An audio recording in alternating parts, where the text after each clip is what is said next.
Welcome back to the Deep Dive. Today, we're really getting into Portugal's secrets for anyone thinking about a cycling trip there.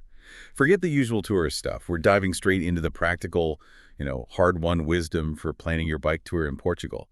It's all through the eyes of someone who's actually done it, learned the hard way. Exactly. We're digging into this source, my complete guide to bike touring Portugal, what I wish I'd known before my first trip.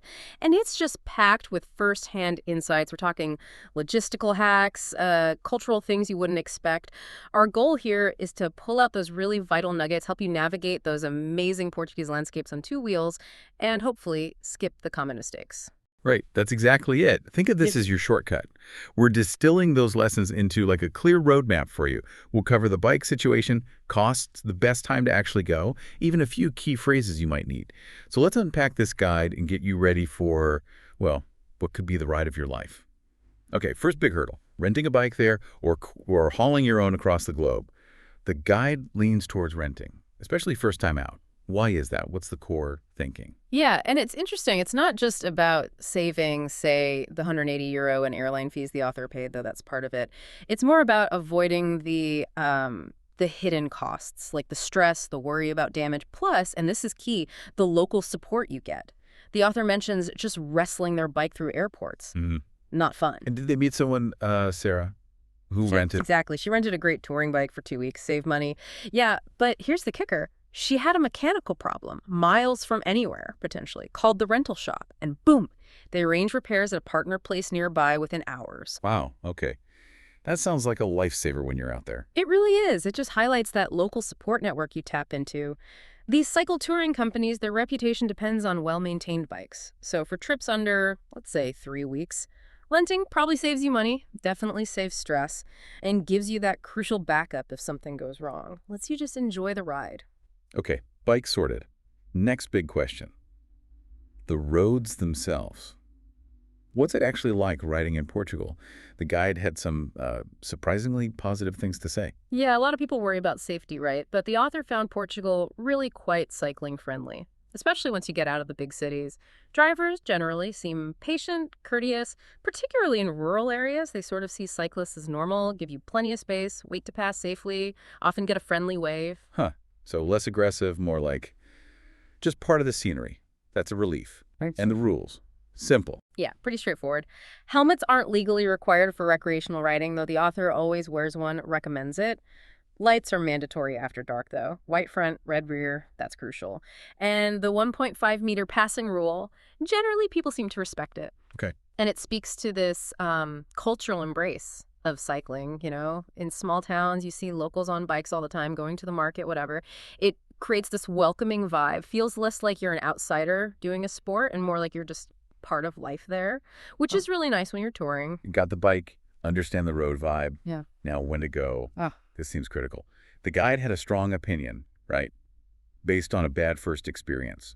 July was a mistake. A big mistake, they called it. And the key takeaway is pretty stark. Avoid central Portugal in high summer if you can. The guide talks about this brutal afternoon heat, like 38 degrees Celsius cycling out of Evora. It just turns even beautiful routes into this endurance slog. You're forced into super early starts and then hiding indoors for hours midday. Ouch. Okay, so if summer's out, what did they figure out? What are these shoulder seasons they love now? Right, so they switched completely. Late April through May is the absolute favorite. You got wildflowers everywhere, temps around a lovely 20 Celsius, and the routes are quiet, really quiet. September through October is also fantastic. Great weather, harvest festivals happening, accommodation prices often dip a bit. They even mention November as a possibility, especially down south in the Algarve. Surprisingly good weather sometimes. That's really specific, super helpful. But what if someone has to go in summer? Any advice then? Yeah, if summer is the only window, the advice is stick to the coast or rivers. Think Eurovelo 1 or the Rota Vicentina maybe in areas like Minho. Get those Atlantic breezes. And definitely plan for super early starts, long shaded breaks midday. Avoid that intense inland heat. Okay, moving on. Portugal's maybe small on the map, but the guide found huge cycling differences between regions, right? Oh, absolutely. The contrast is fascinating. Take the Douro Valley. Stunning. Those vineyard terraces, UNESCO World Heritage stuff. But, and it's a big but, the guide warns about serious climbs. You need to be ready for that. The reward, though, Cycling through that landscape, maybe stopping at a quinta, a wine estate for a tasting, makes the climbing worth it. Right. And then central Portugal, around places like Obidos, sounds totally different. The guide called it a comfort zone. Exactly. That area is more rolling hills, beautiful medieval towns, distances between places feel manageable. It's great for, say, intermediate cyclists, or if you just want a slightly less intense pace. And then the Alentejo region that really surprised the author, they expected flat, maybe boring, but found these lovely, subtle rolling hills, huge cork oak forests, and really authentic Portuguese culture. Felt very untouched. Wow. So it really depends on what you're looking for. How do you even choose? Well, the advice is basically match the route to your fitness, sure, but also your mood. What kind of experience do you want? And one more warning, the Atlantic coast. Gorgeous scenery, those breezes we mentioned, great, but the wind can be fierce. The author learned the hard way to check forecasts constantly after battling headwinds all day long the Silver Coast. That's a lesson you don't forget. Yeah, I bet. Uh, Okay, so after a tough day, maybe battling headwinds, you need a good place to stay. Accommodation. The guide's strategy changed over time. They do credit card touring now. Haha, yeah. Basically means prioritizing comfort over camping, using B&Bs, guest houses. Initially, they booked everything way in advance, which, it works, but it kills flexibility. So the approach now is more hybrid. Book ahead maybe 2-3 nights in really popular spots or peak season. But in rural areas, keep it open. Discovering those family-run places, quintas, casas rurales on the fly, that led to some of the best experiences. Real hospitality, great breakfast, local tips. And finding bike-friendly places is important. What does that mean in practice? It means they get cyclists. Secure bike storage is number one, maybe some basic tools available. And they understand schedules. Early breakfast, packed lunch to take with you. Lots of places catering to cyclists offer that. The guide found that invaluable. As for camping, Portuguese campsites are generally really good, well maintained.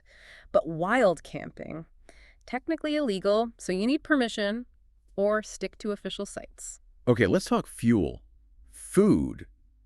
Portuguese food sounds great for cyclists, but the meal times are a bit different. Yeah, that's a small hurdle. Lunch is later, like 1 p.m. to 3 p.m. often. It can mess with your cycling rhythm at first, so you learn to plan around it.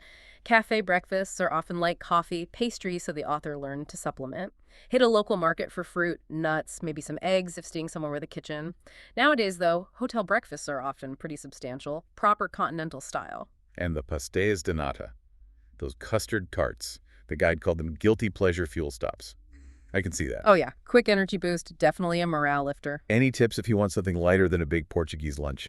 Yeah, locals might push the big, hearty meals, but the guide found if you explain you need something lighter for cycling, just soup. Or an omelet. Often there's an unwritten menu, they get it. Save the bigger meals for dinner, which starts around 7:03 p.m. usually. And you absolutely have to mention the coffee culture. Cafes are everywhere. They're like community hubs, perfect for a rest. Quick espresso, water bottle refill, maybe get some local directions or weather info. Good tips. Okay, safety. Always important. Portugal sounds safe overall, but things can happen. The guide had a breakdown miles from town. Right, and that experience really drove home the need for basic prep. Cell coverage is mostly excellent, which is great.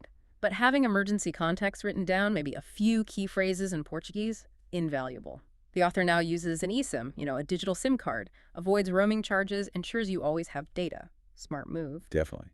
And what about emergency phrases, if you really need help? The main emergency number is 112.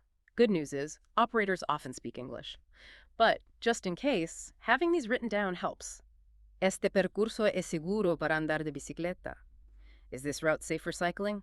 Useful reassurance. Onde fica a próxima vila? Where is the next town? Essential if you're lost or need supplies. Preciso de agua, I need water. Preciso de ajuda, I need help. Basic survival stuff. And of course, obrigado if you're male, obrigada if you're female. Thank you. Politeness goes a long way. Okay, but what about just asking for directions if you're lost? The guide advises against that. Yeah, kind of counterintuitive, right? But locals, trying to be helpful, will often point you to the fastest route, which usually means the biggest road, maybe even a highway you don't want to be on. So use a GPS app, maybe Google Translate for navigation if needed. Much safer. And another critical point, insurance. Make sure your travel insurance specifically covers cycling, cycle touring. Standard policies often exclude adventure sports. You need that cover for accidents or evacuation. Oh, and check the weather forecast obsessively, especially in the north or mountains. It can change fast. Pack layers. Good point on insurance. Okay, money, budgeting. Portugal's still good value, right? But costs vary. Definitely still one of the best value destinations in Western Europe for cycle touring. But yeah, huge variations. That simple, comfortable guest house room in a rural village, maybe 25-40. But try booking something similar on the Algarve coast in August. Could easily be €80, 100, even 120 plus. Big difference. Need to factor that in. Wow, yeah. That's quite a range. But food sounds reasonable. Oh, food is generally great value. Big, filling restaurant meals in small towns for $8.15 are common. Local markets are cheap for fresh stuff. The author budgets around 25-35 a day for food, including cafes and restaurants, but says you could do it cheaper if you cooked more yourself. Even bike repairs are reasonable. A quick adjustment, 10-15. More serious stuff, rarely over 50-75. Shops seem honest, used to dealing with touring bikes. Okay, so the guide shared some mistakes too. Learning from their pain, as they put it. What was the biggest one? Overpacking. Hands down. First trip, apparently half the stuff in their panniers never got used. Just dead weight, making every hill harder. The lesson. Pack light. Ruthlessly light. Riding kit, off-bike clothes, wash kit. That's basically it. Buy anything else you desperately need there. It makes such a difference. Makes sense. What else? Underestimating hills. Yep. Looking at an elevation map doesn't really prepare you for the feel of grinding up a steep, long climb in the heat. So respect the terrain, adjust your daily distance goals. Don't kill yourself trying to stick to an unrealistic plan. And that links to the final mistake, planning too rigidly. Some of the absolute best moments came from unplanned stops, detours, deciding to stay an extra day somewhere unexpectedly lovely. You need that built-in flexibility to really enjoy the journey and make discoveries. Right, so despite the mistakes, the heat, the hills, Yeah. the author keeps going back. What's the magic? What keeps pulling them back to Portugal? It's just that combination, isn't it? Yeah. The amazing changing landscapes, the genuinely warm people, the great cycling infrastructure, the reasonable cost. But connecting that to the bigger picture, it's more than just the practical stuff. It's a feeling. Yeah, it sounds like it's about the experience.